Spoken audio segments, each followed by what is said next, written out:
Chapter 3 Lost in the Art 20 minutes later, Petra opened her notebook on the desk in her bedroom. Letters. Think about letters. The 5:38 southbound train went by Petra's window exactly 3 seconds before it passed Calder's. In between, it shot by Castiglione's and then the Bixby's. Petra had once calculated that it passed by a house per second on Harper Avenue. She liked the trains. Looking out, she saw the bright shout of a red hat, a child in a purple jacket pressed against the window, a bald head just rising over a stiff rectangle of newspapers. She noticed that the colors sometimes left shapes when they flashed by so fast. Kind of like a subway. She wrote, October 12th, yellow leaf, surprise. Loud hat, square coat, bald head like the moon, red, lavender, salmon. Question. What does Miss Hussey really want us to see? Petra! Can you help me get some toilet paper? Coming, Petra sighed heavily and got up to help her younger sister. Petra's household was a tornado, where life swirled in noisy circles. Sneakers, books, and backpacks traveled through the rooms on unseen currents. And there's always food underfoot. An old frying pan or two, going down the steps down the back door.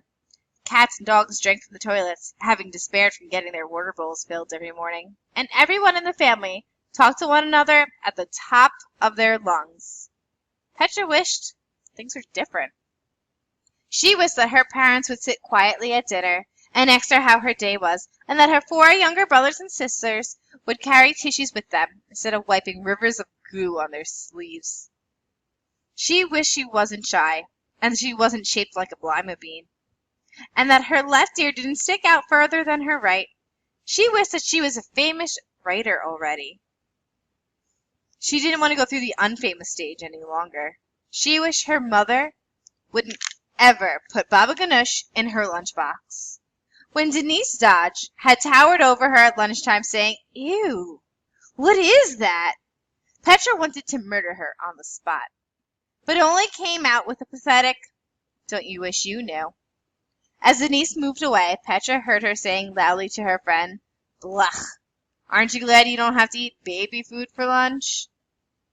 The family sock basket was another thing Petra didn't like. She always ended up with one sock either too big or too small. Since no one wanted to sort out all the clean socks, they went into a basket for people to choose. And it was every person for themselves. Each fall, Petra's mother brought the same color socks for all 7 of them, so that in theory, there was always a size that fit. But in reality, the Angeli family was never that tidy. Like many kids in Hyde Park, Petra was a club sandwich of cultures. Her father, Frank Angeli, had relatives from North Africa and Northern Europe, and her mother, Norma Angeli, was from the Middle East. Petra didn't think much about her racial category. Her family had let go of that way of looking at things a long time ago. She didn't know that for many generations on her mother's side, every first child who was a girl had been named Petra. She also knew that Petra was the name of an ancient stone city in Jordan, a sophisticated and graceful city that had risen out of the desert more than 2,000 years ago. 3/4 of its ruins were still covered with sifting sand, and she liked the thought that she was named after a mysterious place buried in secrets. The last first daughter had been her grandmother, who lived in Istanbul now. When she had visited Chicago a couple of years ago, she had told Petra that all of her namesakes had grown up to be very beautiful and very lucky. The young Petra had looked doubtfully at her grandmother, who just looked whiskery and wispy, and seemed to spend all day long losing everything she needed, her slippers, her black eyeliner, or even the bathroom.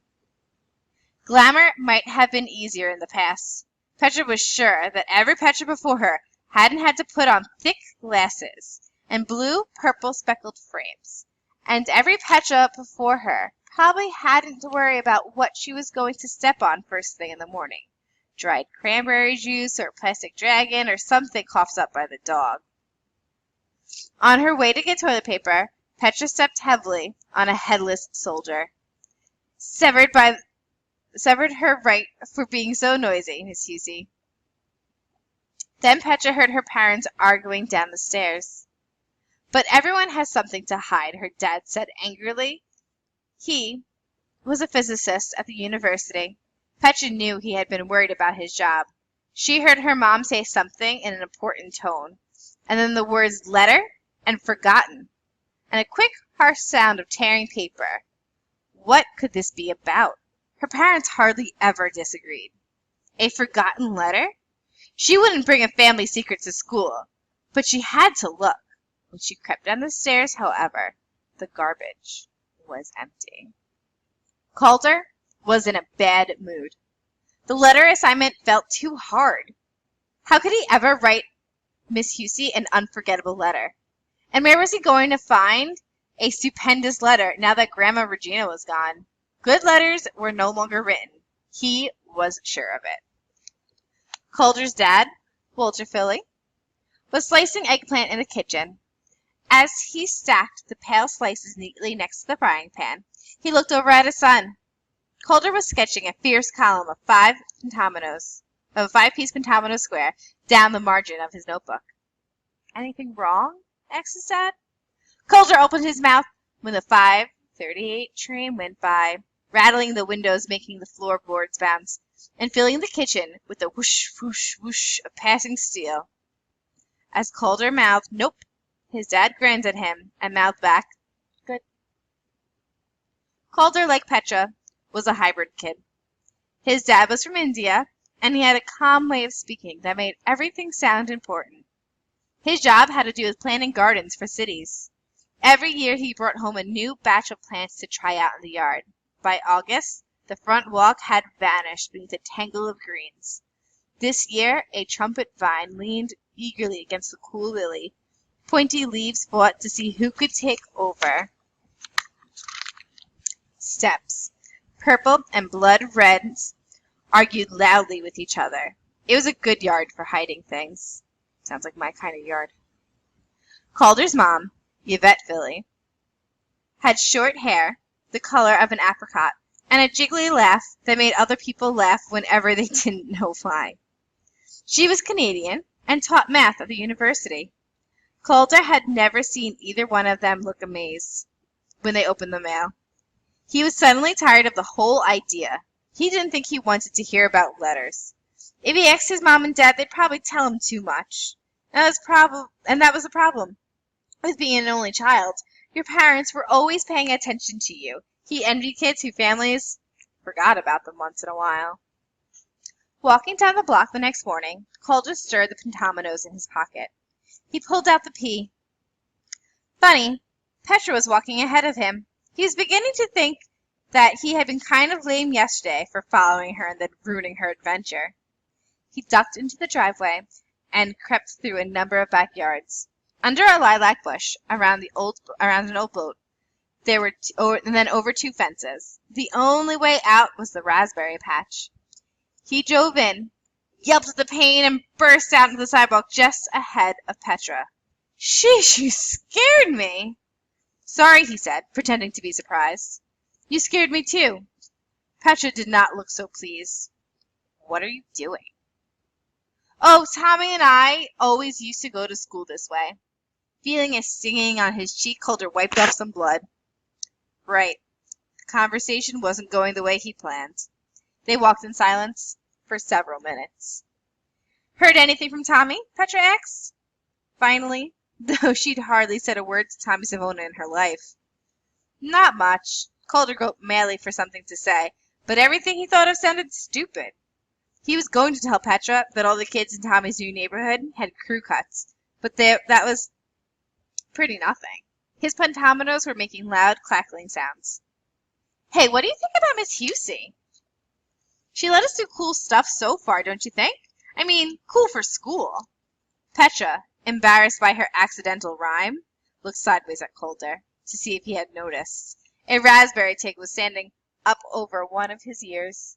He looked like a lopsided bee. She was saying dumb stuff, but she hoped Calder would get the message. What happened yesterday at Powell's didn't need to be mentioned.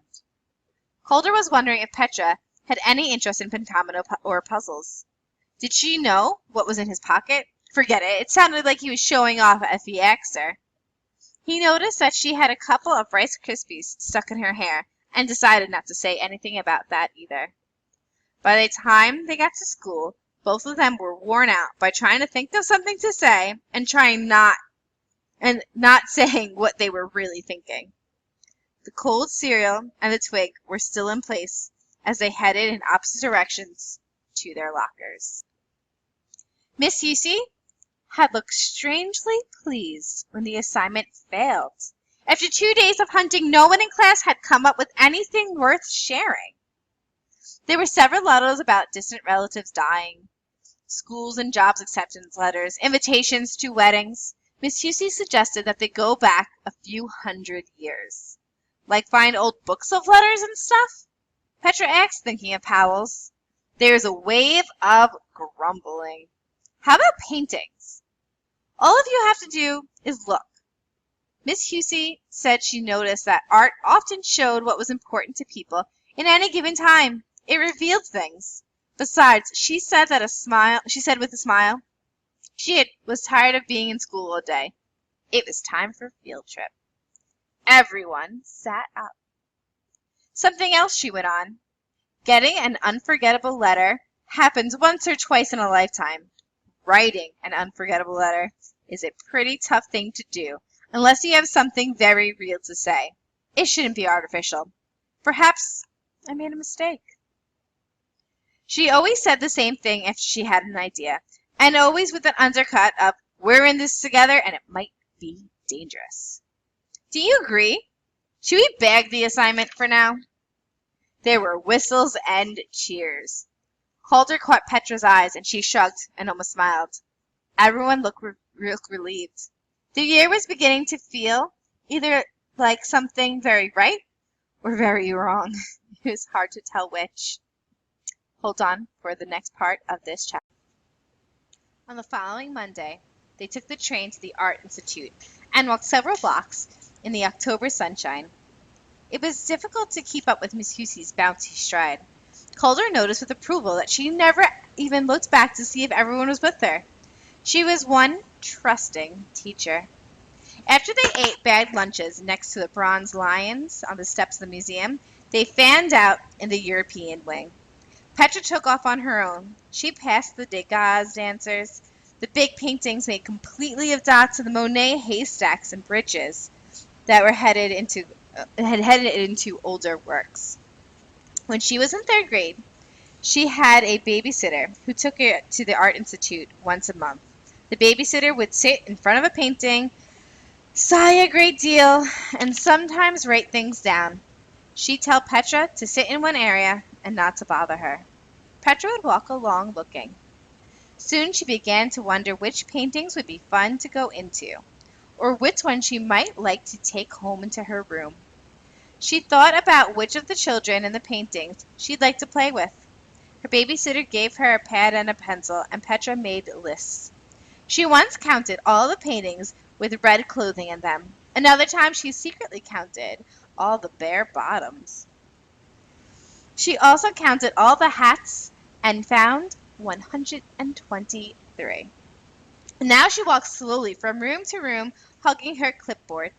She was sure there was a letter somewhere near an angel, or it was rolled up in someone's hand. They had 1 hour to look, and she knew she'd find something. When Calder saw Petra disappear, he decided to follow her. He stayed a gallery length behind, and was so busy trying not to be seen that he barely noticed what was on the walls. Then quite suddenly, Petra was gone. Calder walked slowly through the next 2 galleries. It was getting late. He better start hunting on his own. Turning a corner, he spotted something promising. It lay on a bedside table inside the French painting by an artist named Auguste Bernard. The date was 1780. Calder looked around. He was alone. He leaned against the wall opposite the painting and began, in a businesslike way, to take notes. The letter was folded up. but had a red wax seal that had been broken. He knew this meant it had been opened. The woman next to the letter was rolling her eyes, and the dress was ridiculously small for the top part of her body. Calder concentrated on the table, which also had a necklace of beads and a book with French words in it. He was copying down the words down, L'Arte d'Ami, when the wall behind him moved. What the? Calder straggled backward into the doorway and stumbled over someone's feet. The person gave him a sharp push, and then two of them shot back into the brightness of the gallery. A guard strode over and grumbled, and grabbed Calder by the elbow. Restricted, can't you read? Too stunned to answer, Calder twisted around to see who had shoved him. What were you doing in there? Petra hissed. What about you? He snapped back. The guard, a pink and gray sausage of a man, crossed his arms. Storage room, no public allowed. Where's your school group anyways? Calder and Petra walked in silence on either side of the sausage to where Miss Husey was talking to the group of her classmates. Here's where she turned into a regular teacher, Calder whispered behind the guard's back. Petra glanced his way with a twinkle and a quick flash. We'll see, won't we? You in charge? Found these two in a storage room. Miss Husey looked surprised, but not shocked. The kids standing around heated. Petra and Calder looked grim. Thank you, Miss Husey said to the sausage, making it clear that the conversation was over. When the guard was out of earshot, Miss Husey smiled warmly at Calder and Petra, looking first at one of them and then to the other. Good thinking. Find anything? When Denise changed seats on the train, a scrap of paper floated into Petra's lap. Calder and Petra lost in the art, first a kiss and then a fart. Petra brushed it onto the floor, hoping Calder hadn't seen it. Why did kids have to be so stupid sometimes? By the time everyone got off of 57th Street, it was too late to go back to school. Miss Husey waved goodbye, and Calder and Petra started awkwardly down Harper Avenue. You see, Petra murmured over her shoulder as she hurried ahead and zoomed up the porch steps. Petra? What? Petra turned around. What were you doing in there?